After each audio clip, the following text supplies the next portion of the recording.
우리는 히브리서 말씀을 통해서 하나님의 말씀을 전하고 있습니다. 히브리서 11장과 12장은 특별히 믿음에 대한 주제를 가지고 하나님의 말씀을 우리가 묵상하는 시간을 가졌습니다. 오늘 우리가 읽은 히브리서 13장은요, 어떻게 하면 그 믿음을 가지고 실제적인 믿음으로 살아갈 것인지에 대한 말씀이 히브리서 13장에 등장하는 말씀들입니다. 만약에 이 히브리서 13장을 두 문장으로 요약한다면 첫 번째는 사랑하며 살아가라는 것입니다. 두 번째는 거룩하게 살아가는 것입니다. 저는 특별히 이 히브리서 13장 전반부에 나와 있는 믿음 안에서 사랑하며 살아가는 삶에 대한 말씀을 함께 나누고자 합니다. 우리는 그리스도인이라고 하는 정체성을 가지고 살아가는데요, 그리스도인이라고 하는 정체성을 다양한 말로 우리는 정의할 수 있지만 저는 오늘 이 말씀의 본문을 통해서 이렇게 정의하고 싶습니다.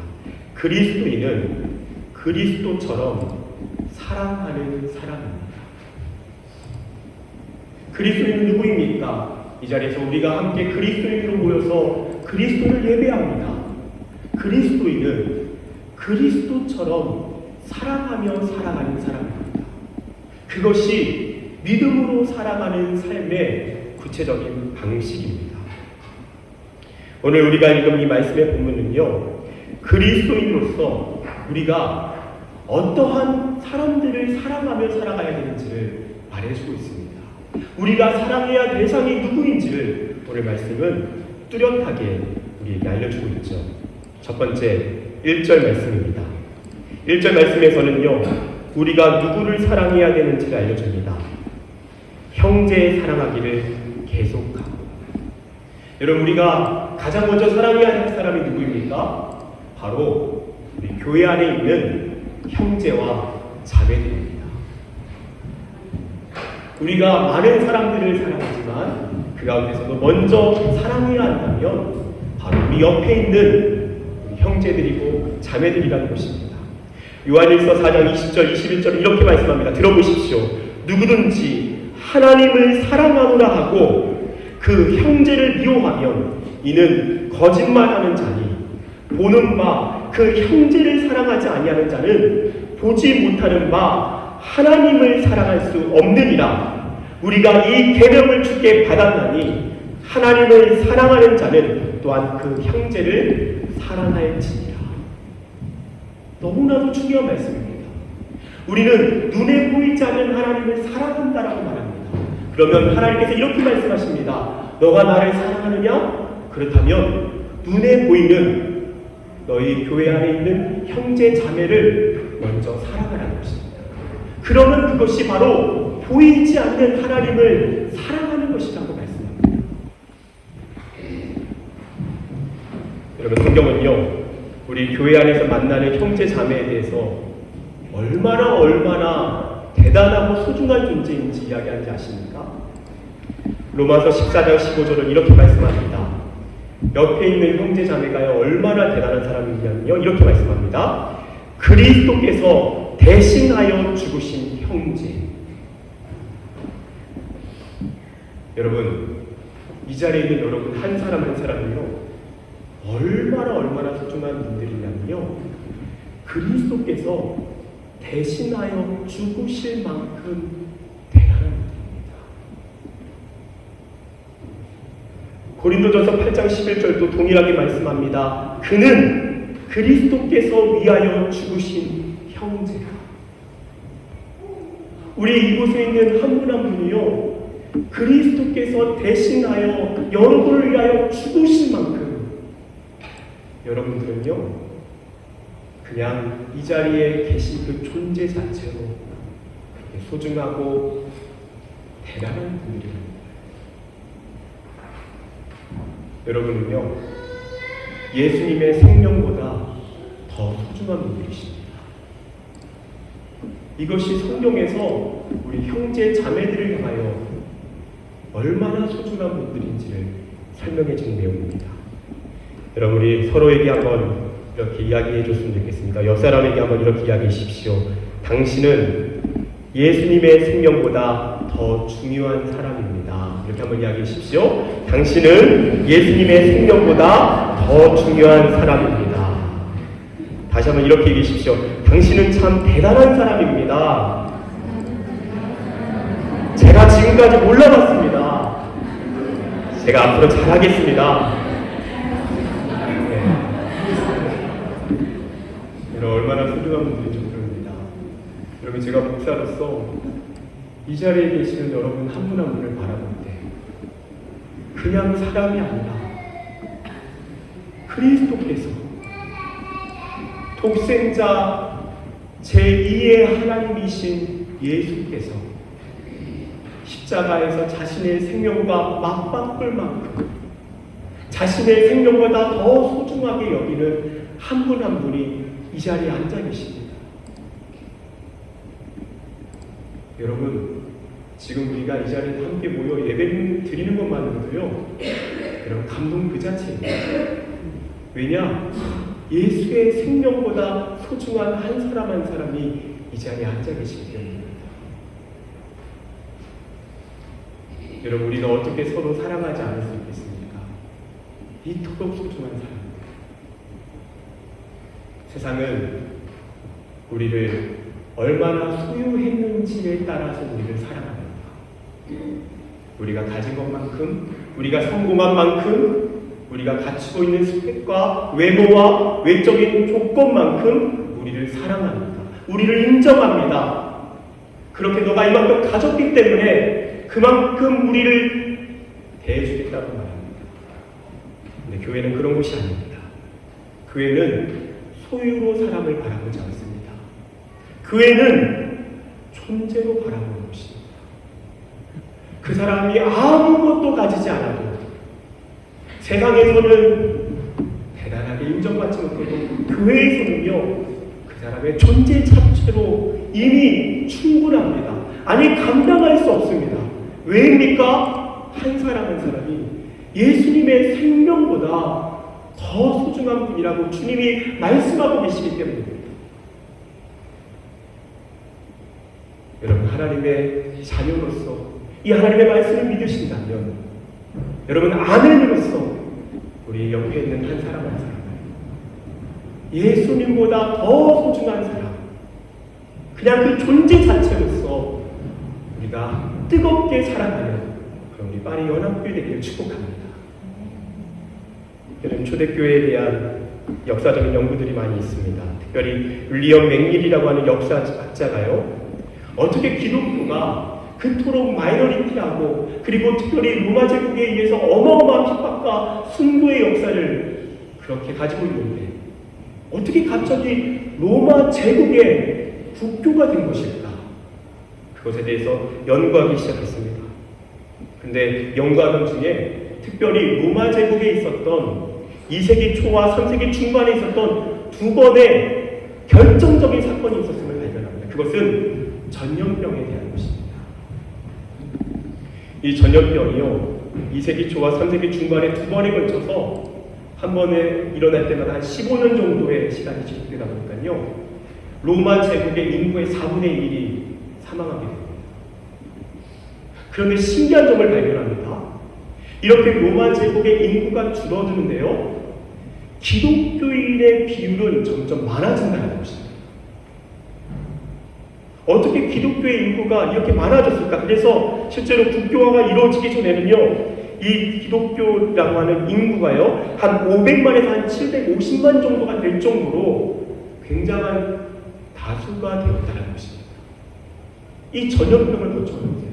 그 이유는 이 전염병을 지나면서 많은 사람들이요, 어쩔 수 없이 사람들과 단절합니다.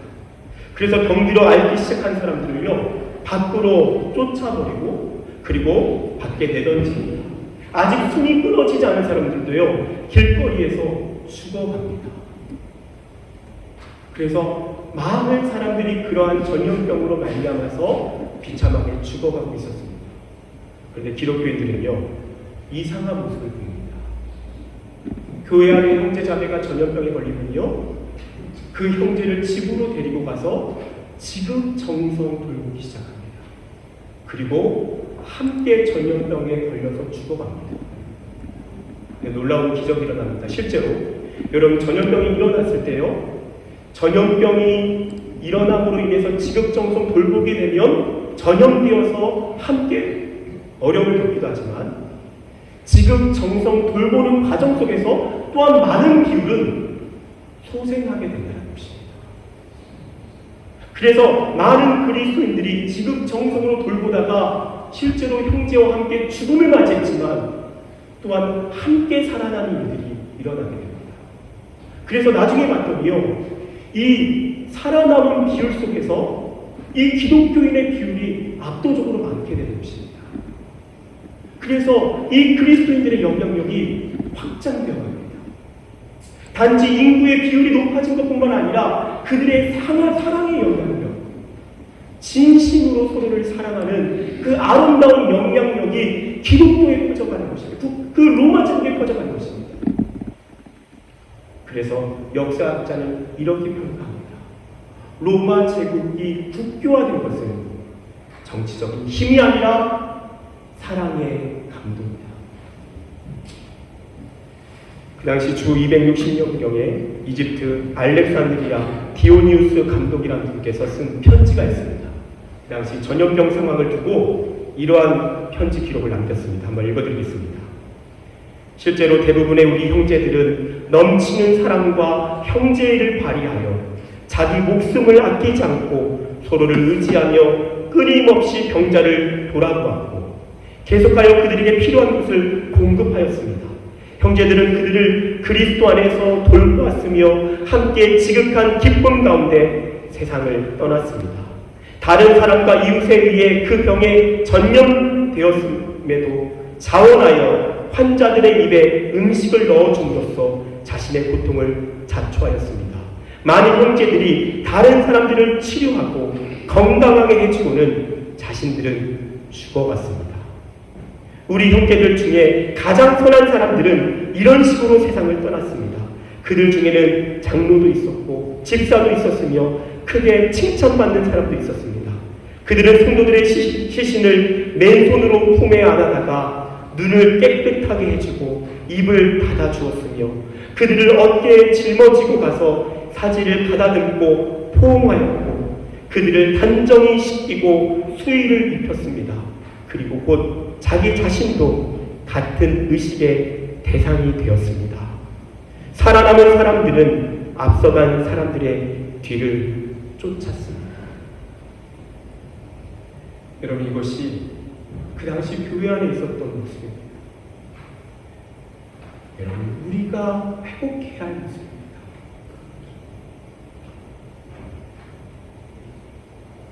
눈에 보이지 않는 하나님, 그 눈에 보이지 않는 하나님을 사랑할 수 있는 길을 지금 우리 옆에 있는 형제 자매를 그렇게 사랑하는 것입니다. 예수가 자신의 생명보다 더 소중히 여기는 내 옆에 있는 한 사람을 우리가 그렇게 진심으로 아끼고 소중히 사랑하는 것입니다. 사랑할 때 우리 마리연합교회 천국의 아름다움이 회복될 줄 믿습니다. 첫 번째 우리가 사랑해야 할 대상, 바로 교회 안에 있는 형제와 자매들입니다. 두 번째로 우리가 또한 사랑해야 될 대상은 누구입니까? 2절 말씀입니다.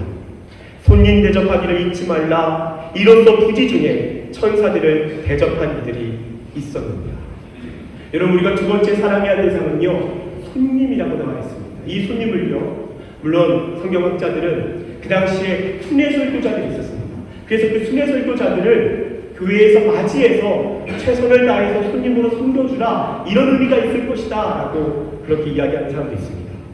근데 이 손님이라고 하는 단어를요, 좀 더 정확하게 원어로 보게 되면 필록세니아라고 하는 단어인데, 이 단어는요 어떤 뜻을 가지는가? 낯선 사람에 대한 환대를 의미합니다. 나그네에 대한 환대입니다. 그러니까 오늘 이 말씀은요, 우리가 교회 안에 있는 사람만 사랑하는 것이 아니라 우리 가족, 우리 식구만을 사랑하는 것이 아니라 우리 교회라고 하는 담장을 넘어서, 우리 가족이라고 하는 담장을 넘어서 사랑하라는 것입니다. 그 사람이 낯선 사람일 수 있지만 그 낯선 사람에게 필요가 있다면 우리가 있는 환대를, 최선에 대한 환대를 통해서 그 영혼을 섬겨주라는 것입니다. 바로 단장을 넘어간 사랑, 그것이 바로 오늘 이 말씀에 나오는 사랑이라는 것이죠. 여러분, 우리 파리 연합교회는요, 파리에 있다 보니까 자연스럽게 많은 관광객들이 오고 가기도 합니다. 많은 분들이 한번 방문하고 한국으로 돌아가기도 합니다. 또 다른 여행지로 떠납니다. 그런데 한번 왔다 가는 사람들은 어떻게 보면 우리에게는요, 낯선 사람입니다. 그리고 어떻게 볼 때는 중요하게 여겨지지 않을 수도 있습니다. 하지만 주님께서는요, 바로 그 사람도 환대하라고 말씀합니다. 잠깐 한 번 마주치는 사람일 수 있지만 그 사람에게도 그리스도의 사랑으로 환대하고 섬겨주라고 말씀하고 있는 것입니다. 여러분, 몇 주 전에 제가 파리에서 기도하던 중에 있었던 일입니다. 한 번은 맥도날드를 지나가고 있었는데요. 그때 한 가난한 차림을 한 여성이 저에게 말을 걸었습니다. 자기에게 네 명의 식구가 있는데 우리에게 좀 한 끼 식사를 좀 섬겨줄 수 없냐고. 이 맥도날드에서 이렇게 금방 신청하면 되지 않냐고. 그래서 같이 들어가자고 했습니다. 같이 이렇게 식사를 고르는데 갑자기 청소년 정도 되는 딸이 나타났습니다. 그러더니 아주 이렇게 자연스럽게 주문을 하고 있었습니다. 제가 마음이 좀 조마조마했습니다. 너무 비싼 거 시키면 어떻게 하나. 다행히 양심껏 비싸지 않은 거 시켰습니다. 그러다 갑자기 이 청소년 아이가 이야기하는 것입니다. 자기 옆에 이웃 또 꼬맹이들이 있는데 그 아이들에게 좀 해피밀 세트를 좀 이렇게 사주면 안 되냐. 그래, 2개 더 시켜라. 그래서 해피밀 세트를 2개 더 추가를 했습니다. 그렇게 주문을 하고 그 주문서가 나오고 계산을 하고 전달을 한 다음에 이제 잘 지내라, 건강하게 이렇게 잘 지냈으면 좋겠다라고 이야기하자 그 어머니가 고맙다고, 그러면서 갑자기 인샬라 이렇게 인사를 하는 겁니다. 근데 제가 그 말을 듣는데 조금 사실 약간 이상했습니다. 아니, 할렐루야를 해야지 인샬라를 한다, 이런 마음이 솔직히 좀 있었습니다. 아니, 예수님께 감사해야 되는데 알라님에게 감사한다는 게 사실 조금 제가 마음이 그랬습니다. 근데 하나님께서 오늘 우리에게 말씀하신 거는요, 제 안에 있는 그런 폐쇄성, 그걸 너무 소라는 것입니다. 우리 교회에 있는 형제 자매, 내 식구, 우리 가족만이 아니라는 것입니다. 나와 종교가 다르고, 나와 피부색이 다르고, 나라가 다르고, 언어가 다르고, 국가가 달라도 그 사람을 사랑의 대상으로 바라보고, 손님으로 바라보고, 지금 정성으로 섬길 기회가 있을 때 섬기라는 것입니다. 낯선 사람이라 할지라도, 물론 우리가 이 땅을 살다 보면 위험한 상황을 만납니다. 그럴 때는 우리가 분별해서 때로는 피해야 되고 때로는 그 상황에 적절하게 대처해야 합니다. 하지만 그런 상황이 아니라면 낯선 사람이라 할지라도 우리가 그 사람을 환대하는 것, 그것이 너무나도 하나님 앞에 영광이 되고 기쁨이 된다고 말씀합니다. 여러분, 그러면서 오늘 우리가 주목해야 될 말씀이 있습니다. 2절에 이어서 뭐라고 말씀합니까? 이로써 부지 중에 천사들을 대접한 이들이 있었느니라. 여러분, 누가 천사를 섬겼습니까? 아브라함에 대한 말씀입니다. 아브라함이 집 근처에 3명의 나그네가 온 것을 발견합니다. 지극정성으로 환대해서 섬깁니다. 근데 알고 봤더니 그 3명은 여호와께서 파송하신 천사들이었습니다. 이 나그네를 섬긴 아브라함은요, 그 나그네를 환대한 아브라함은요, 평생 나그네의 삶을 하나님께서 지켜주십니다. 반대로 그 3명의 천사가, 나그네가 소돔과 고모라로 옮깁니다. 그곳에 있는 사람들이 환대하기는커녕 이 3명의 나그네를 적대합니다. 어떻게 됩니까? 소돔과 고모라가요, 멸망당합니다. 여러분, 이 말씀 너무나도 중요합니다. 우리의 환대의 삶이냐 또는 적대의 삶이냐에 따라서 하나님의 복이 주어지느냐 하나님의 화가 임하느냐가 결정된다는 것입니다. 사랑하는 여러분, 하나님께서는요, 우리가 우리의 단장을 넘어 사랑할 때에 그 인생의 그런 놀라운 하늘의 복을 약속하신 만큼 그 일을 존귀하게 여기십니다. 그 일을 기뻐하십니다. 사랑하는 여러분, 하나님의 기쁨이 되고 싶으십니까? 하나님의 영광을 누리고 싶으십니까? 그렇다면 여러분 주변에 있는 낯선 사람을 다시 바라보십시오. 그들은 어쩌면 하나님이 이 땅에 파송하신 천사들일 수 있습니다. 그들을 사랑으로 섬기고 그들을 따뜻하게 환대할 때 그 자리에 하나님의 기쁨이 임하는 줄 믿습니다. 우리가 두 번째로 사랑해야 될 사람, 바로 그러한 낯선 사람, 나그네라는 것입니다. 마지막 세 번째입니다. 우리가 또한 그렇게 사랑해야 될 대상은 누구입니까? 마지막 3절 말씀은 다 같이 한번 읽어보겠습니다.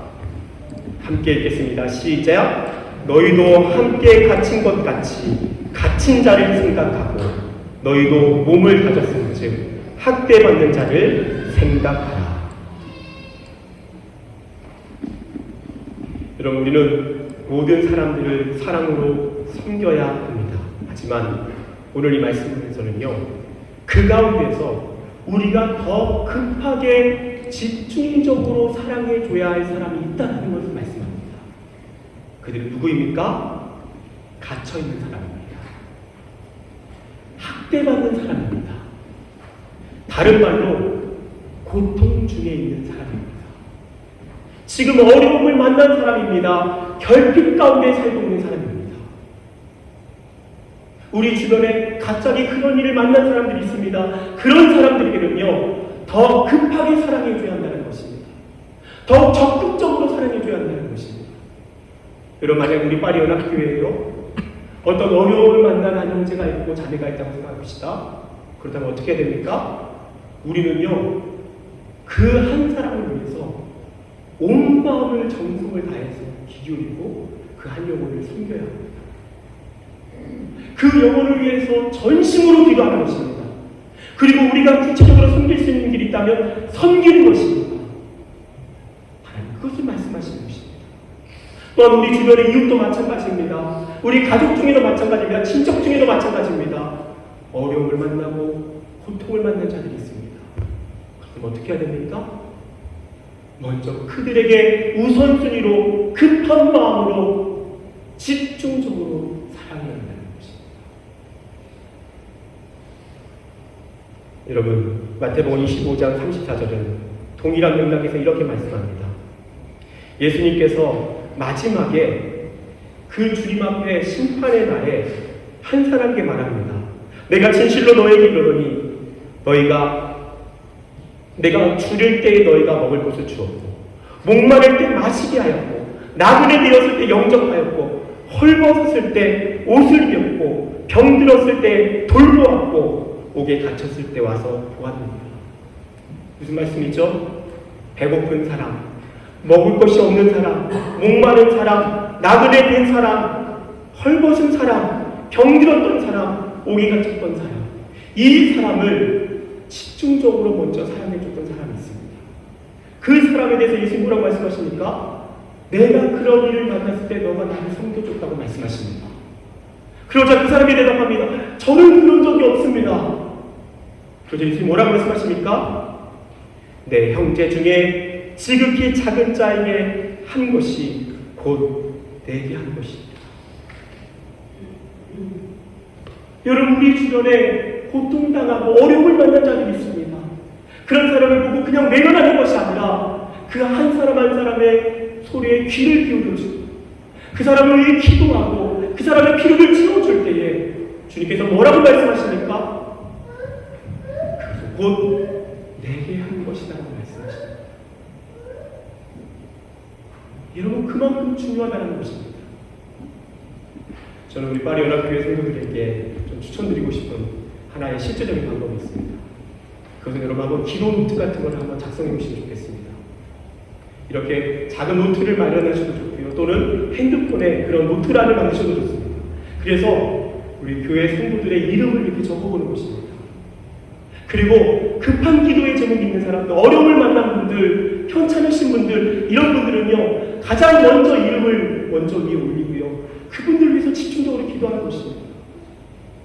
우리 성도들의 이름, 또한 우리의 기도가 필요한 사람들, 우리 주변의 이웃들, 그런 어려운 사람들을요, 다 이름을 적고요, 기도 제목을 적어서 날마다 생각이 날 때마다 꺼내서 그 이름을 불러가며 기도하는 것입니다. 여러분, 그것이 왜 중요합니까?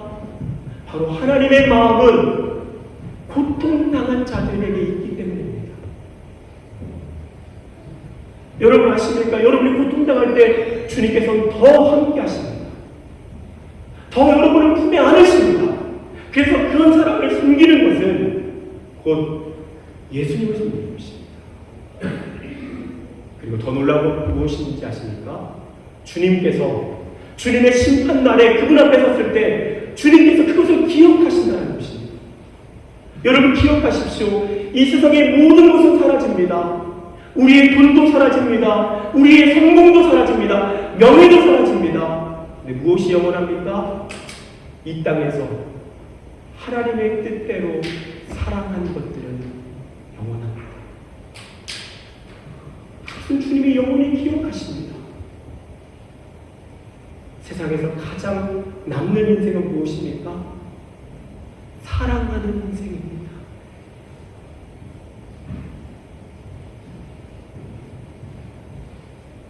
여러분, 6.25 전쟁이 끝난 직후에 미국 로터리 클럽 회원이 한국의 나병 환자촌을 방문했습니다. 그때 한 선교사이신 간호사분이 나병 환자의 고름을 짜내면서 지극정성으로 섬기는 모습을 한 회원이 보게 됩니다. 그리고 정말 그 아름다운 인간애를 바라보면서 사진을 찍습니다. 사진을 찍고 그 이후에 옆에 있는 사람에게 말을 건넵니다. 정말 100만 불짜리 사진이에요. 그러면서 동시에 이렇게 이야기합니다. 근데 저는 100만 불을 줘도 저 일을 못할 것 같습니다. 어떻게 저렇게 누추한 일을 할 수 있을까요? 근데 갑자기 그 사진을 찍힌 그 선교사 간호사님이 이렇게 말합니다. 저도 못합니다. 저도 100만 불을 줘도 저도 못합니다. 깜짝 놀란 회원이 말합니다. 아니, 지금 당신이 그 일을 하고 있지 않습니까? 당신이 지금 어떻게 그 일을 하고 있는 것입니까? 그러자 그 선교사님이 대답합니다. 내 안에 있는 예수가 이것을 하게 합니다. 내 안에 있는 예수가 이것을 하게 합니다. 여러분, 우리도 못합니다. 100만 불을 줘도 못할 수 있습니다. 우리의 마음으로, 우리의 죄성으로, 우리의 본능으로는 할 수 없습니다. 우리 옆에 있는 한 사람을 사랑하는 것도 버거운 것이 우리의 현실일 때가 있습니다. 하나님, 우리의 단장을 넘어서 사랑을 하고요, 하나님 불가능하게 느껴질 때가 있습니다. 내 돈 챙기기도 정신없습니다. 아니, 고통당하는 자들을 챙기라고요. 지금 저도 고통스럽습니다. 우리는 할 수 없습니다. 뭐 아십니까? 우리는 할 수 없지만 우리 안에 있는 예수께서 우리를 도와주신다면, 우리 안에 계시는 예수가 우리를 성령으로 충만하게 하신다면 우리는 바로 그 사랑을 감당할 줄 믿습니다. 그 사랑의 기적, 그 사랑의 능력, 그 사랑의 위대함, 그 능력은 예수 그리스도께서 우리를 도우시고 우리를 붙드시고 우리를 이끄실 때 저와 여러분의 삶을 통해서 그 사랑이 실현될 줄 믿습니다. 함께 기도합시다.